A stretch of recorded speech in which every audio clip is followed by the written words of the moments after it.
Focus, creators of visual programming tools for software development, is pleased to provide major funding for the Computer Chronicles, the story of this continuing evolution.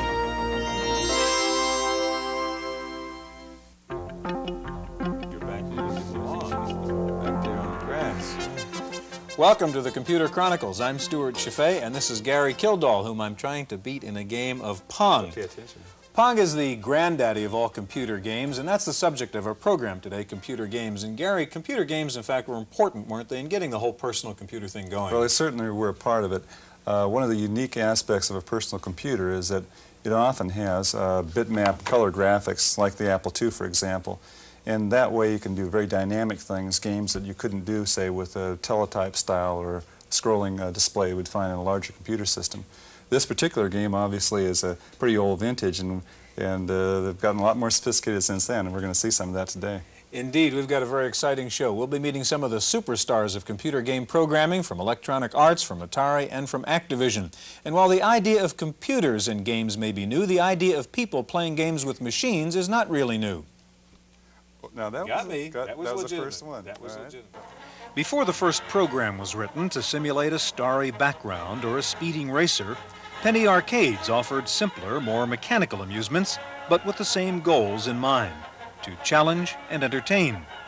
If the locale was less exotic and the competition less ferocious, at least some of the game's interactions were similar. A player needed manual dexterity in competing for points or a reward, more tangible in some cases than in others. As a device for escaping daily routine, computer-generated graphics brought a level of fantasy that no mechanical game could ever approach. Instead of escaping from a schoolroom or an office, a player could leave the Earth or move to a different universe.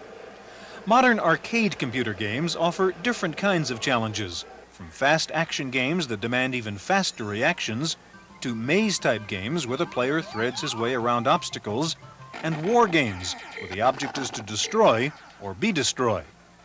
In one of the latest adventure games, animated images are stored on Laserdisc to be recalled sequentially, following the story's plot and according to the player's responses. If the player moves the control stick in the right direction, he is rewarded with a successful escape. But if the player makes a mistake, the program picks an alternative sequence of images, and the results can be extremely uncomfortable.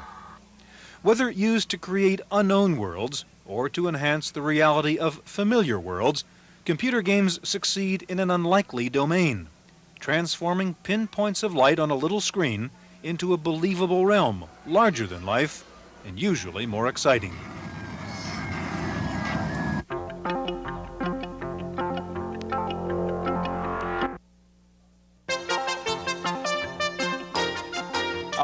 In the studio are Steve Kitchen, designer of an incredible new game, Space Shuttle, from Activision, and Chris Crawford, one of the top game designers with Atari. Gary? Steve and Chris, you both build computer-based games. Do you call yourselves designers or programmers? I call myself a designer because most of the sweat and blood I expend occurs in the design phase, not in the programming phase. I spend a great deal of time worrying about what my audience will experience in the game, and only towards the end of the project do I actually get down to writing any code. When you think about the design of the game, what are the elements of the game that make it interesting? Well, that has to do a great deal with what I'm trying to accomplish. I set a goal. I want a game to achieve a certain effect. I want to somehow communicate a message to my audience. That message then dictates the topic and the style of the game, the nature of the graphics, the feel. That's what the texture of the game that I'm trying to build into it. That's what I spend most of my time worrying about. Chris, you're talking more like a writer rather than a computer programmer. Steve, is that how you see what you do? That's basically what we are. We're writers. We're writing a book, a novel, creating a vicarious universe in this computer program. We have to model everything we want, put every small detail in. Very often, in my game, for instance, I had to do extensive research for a year and a half to understand my subject before I could distill the important aspects out and then put them into this cartridge. Like a writer would. Exactly like a writer would. When a writer writes a book, the book is a vicarious universe. You read it and become part of it. It's the same thing. When you play these games, these programs, you vicariously become part of the universe that the programmer puts into it. Okay, you've got Space Shuttle up here, and give us a demonstration of how this works. Well, this is an automatic demo flight we're going to fly. This is a complete Space Shuttle mission from launch to landing. This is actually themed after the STS-2 flight back in November of 1981. We're starting off now at Cape Kennedy in the morning. The clouds are rolling by, the sun is coming up, and we're doing our countdown now. Now at T-minus 4 seconds, we're going to turn our main engines on. You're going to see the thrust indicators at the top of the screen there moving along. There we go. At T plus 3 seconds, the solid rocket boosters are going to turn on, and we're going to go through the clouds and off the pad. And there we go. Now, the aspect of the game here is to fly the Space Shuttle successfully into a 210 nautical mile orbit, doing all the control functions that an astronaut would really do, setting your yaw and your pitch, keeping on a trajectory line.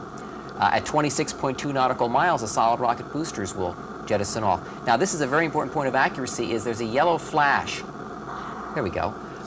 This is something that wasn't noted until STS-1 when the first astronauts went up, that this actually happened.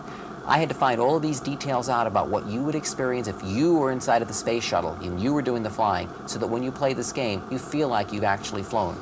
Steve, it seems to me the incredible thing is this game is running on an Atari 2600, not a computer. How do you squeeze all of this into that unit? Well, it takes a lot of time programming, coding. You have to model the universe as you feel it should really be, and then you have to find how you can fit it all in piece by piece. You start off with the basic mission, and then you add features and you add the functions all along the way. When I finished the game, I was not happy with it, and I had an additional list of 146 separate items I wanted to put in that I still felt were important. I spent an additional 3 months finishing those off and getting them all in. I wanted this to be absolutely accurate and absolutely complete. And it you is. put this all inside of a, how big a ROM? It's an 8K cartridge. 8K cartridge. That's an incredible amount of... It took 13 months of programming, and a lot of that time was spent putting it all together. Now, we've just achieved orbit. There's your Earth room rolling underneath. The external tank will jettison. There it goes. And we've docked with an orbiting satellite, which actually was themed after the Skylab. In fact, Dr. Ed Gibson did a review on the game, and he noted that it looked like you were trying to fly into his old nemesis in space. And then we do our deorbit, and we come in for a landing at Edwards Air Force Base. Now, one thing unique you did in adapting this game to the 2600 is using the switches in the 2600 as functional switches. How did you do that? Yeah, what we had to do was I had to throw out all the old ideas of what this machine would do. This was originally a video game console, so I said, look, all these switches are controlled by the computer. I'm going to redefine them to be computer switches. I'm going to control the main engines, the backup engines, the cargo bay doors, the landing gear, the sequence of information on the screen. It became so different that we had to develop an overlay to fit over the screen. We had to develop what's called a cheat sheet, which is just what the astronauts use. This gives you all the instructions that are necessary to fly your shuttle. And the instruction book is 30 pages long. And it gives you a lot of detail into exactly how to fly the space shuttle. And basically, it's a small flight manual. We provide a glossary. We provide drawings of the space shuttle, engine indicators. Here's a side view of the space shuttle that we provide. So really, you understand all about the space shuttle in order to fly this game accurately. You get a little pilot's license when you get through this? If you fly successfully, you receive a patch. And if you fly just as an astronaut would, you might get your wings. We're entering the Earth's atmosphere now, and you see we're getting the ionization cone that appears around the space shuttle. If you saw the movie The Right Stuff, you would see in the sequence with John Glenn, this is what the astronauts see in the window. This is hot ionized gas being superheated by the friction of the shuttle on the way in.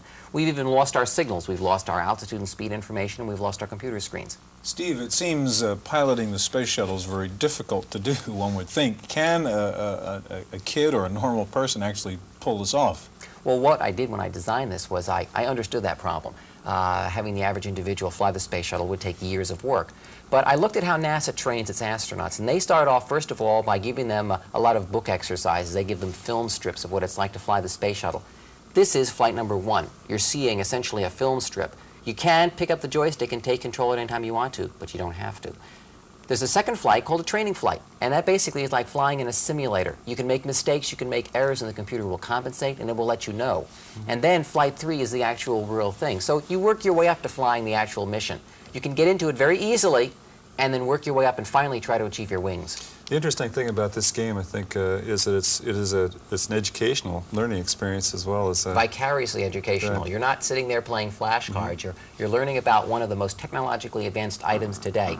There are the dual sonic booms that occur. The first one was the space shuttle. The second one was the chase planes. And we're coming in now at Edwards Air Force Base.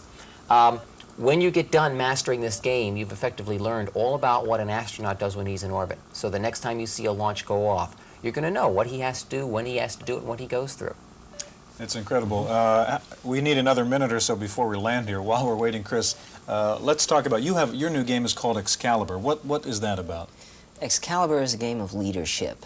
The concept, I wanted to express to people the ideas behind von Clausewitz's statement, war is the extension of policy to other means. That is, I was a little tired of war games that glorify war. So I wanted to show that war is something that sometimes cannot be avoided, but must never be entered into in a cavalier manner. And so really I was trying to teach concepts of leadership. And so in the game Excalibur, I make you as King Arthur. I give you the task of unifying Britain. Now, unification is entirely different from conquest. That is, you have to convince people of your authority. You have to convince them to follow you, and that involves more than merely brute force. Chris, we have a little bit of time left. Can you get Excalibur up on the screen and show us just a piece of that? This is the title scene to Excalibur, and it's does nothing more than give the title and set a tone and show off who did it. Mm-hmm. And this was designed to run on the Atari 800, or? Yes, I've cut it off. This was designed for the 800 with 48K and a disk drive. It's a huge game. It actually won't fit on the 800. It requires disk swapping. And so you bring in whole chunks of game at a time. It's actually 66K of object code. Very, very large game, all written in assembly language. Okay, well, if you've played Raster Blaster or messed around with Pinball Construction Set, you've been manipulated by the mind of Bill Budge, one of the premier game designers. We'll meet Bill and the president of Electronic Arts in just a moment.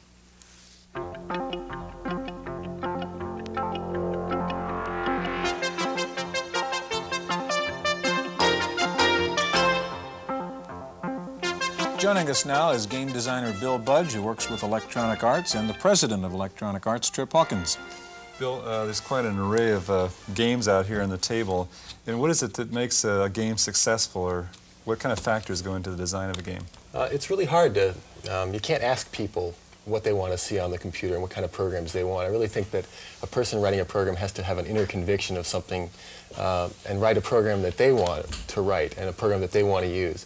When I started writing this program, it was something I really wanted to do. I wanted to see it work. And where'd you get the idea for I always liked building things, and it was a funny interact kind of process. I got tired of writing video games. I was really sick of playing them by this time. And I thought, well, it's fun to make video games. I still kind of like to write them, and I bet other people would really like to write them. You're talking about the Pinball Construction Set. Right. And this is kind of a nice game because it actually involves you in the construction of the game itself. It's kind of like a metagame. Is the success of that been pretty good in the sense that, is there a special segment that you're selling to as far as the construction set? Well, when you start out, yeah, you're looking to the really avant-garde computer users. It takes a while for the message to get out there when everyone is still discovering Pac-Man and a program comes along that's telling them they can build video games. Well, it doesn't register at first, but it's got a slow growth that builds up, and finally now we're getting very good results. The game kind of craze dies out. This stuff's taken off. Mm-hmm. Trip, on the business side, what do you look for a successful software game? Well, I think Pinball Construction Set has a lot of the things that you look for, and that's why it's now one of the top 10 sellers in the country, according to Billboard magazine.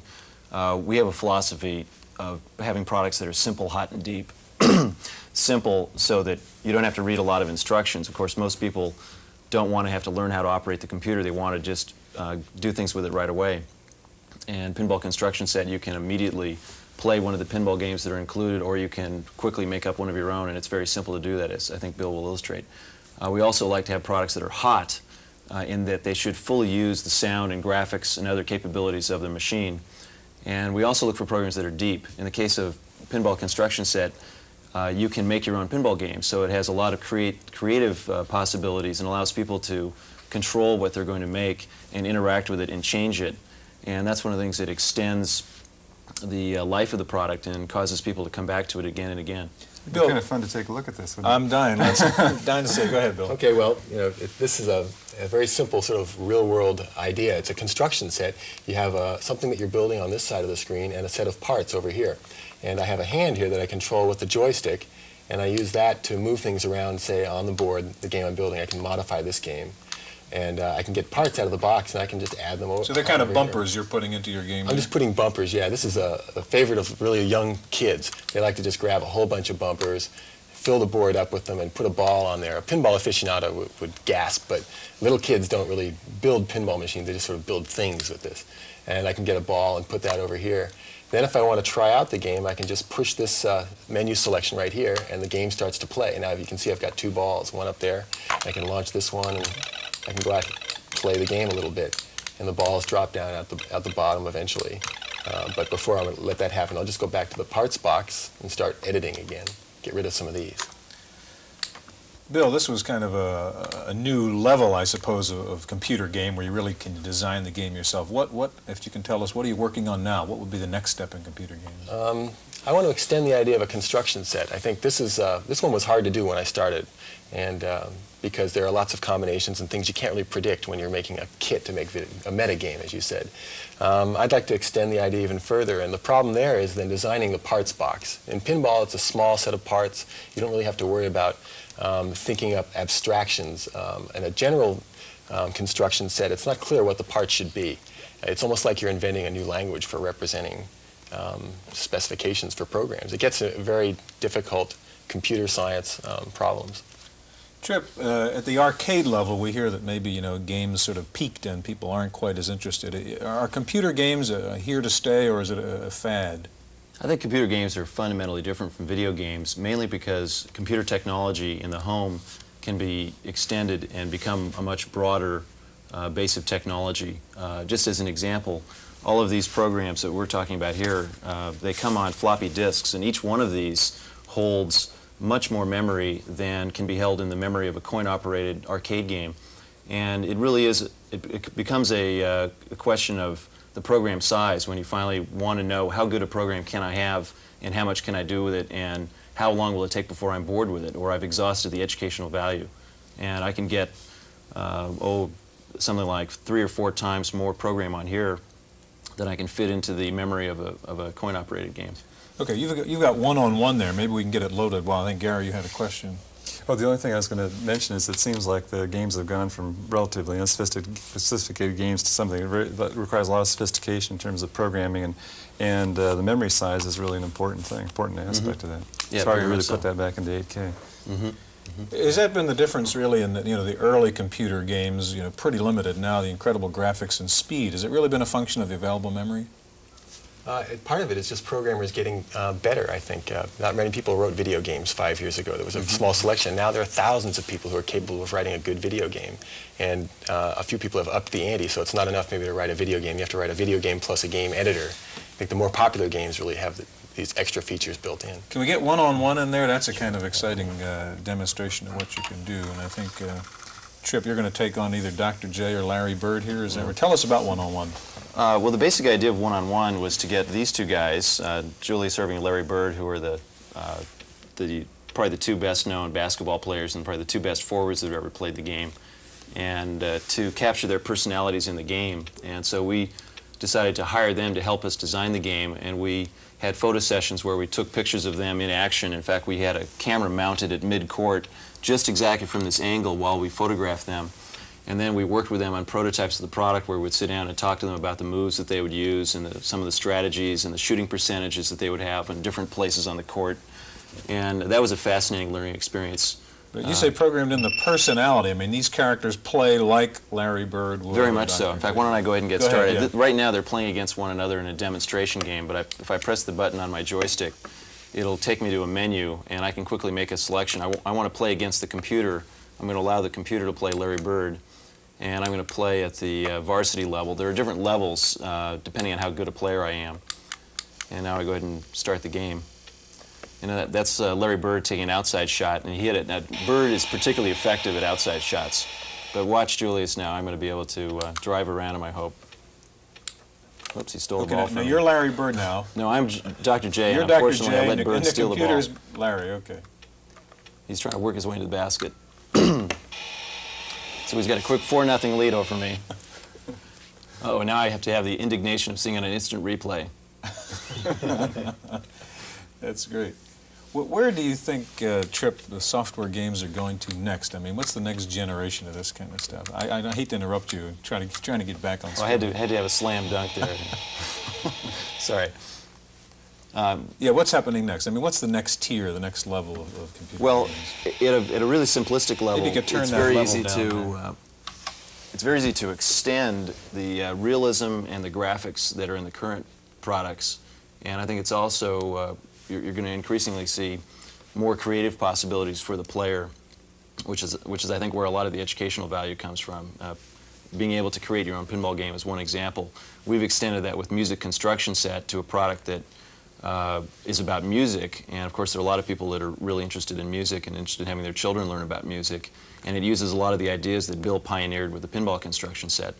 And I think that the area where the greatest challenges will come is in looking for original ideas and new creative ways to break the mold. I mean, a lot of people look at what other people have done and try to do something that's a spin-off from that, but the really creative geniuses in the industry are capable of coming up with something completely new. Do they just come to you, they say, we've got an idea and here's a program I've written, and then you turn around and sell it? Is it that simple? It happens all different ways. We have one of our better products, it's called Hard Hat Mac, and 2 high school boys came into our office one day and they had 3 sheets of high school notebook paper they'd drawn up in their physics class, and we signed a contract based on that. Gentlemen, we're out of time. Bill, Trip, thanks so much. Thank you for joining us on this edition of the Computer Chronicles.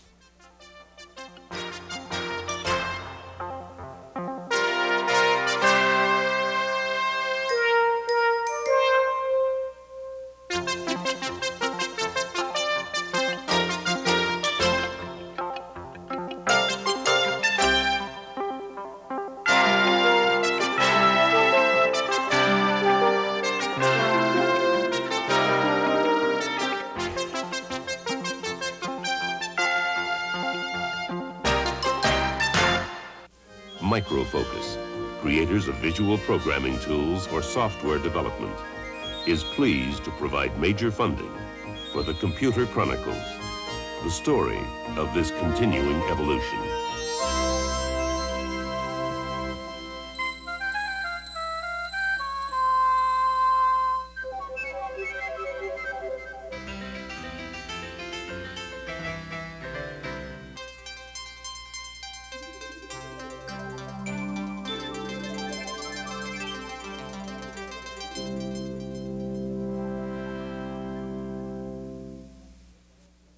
Random Access is made possible by a grant from Popular Computing, a McGraw-Hill magazine.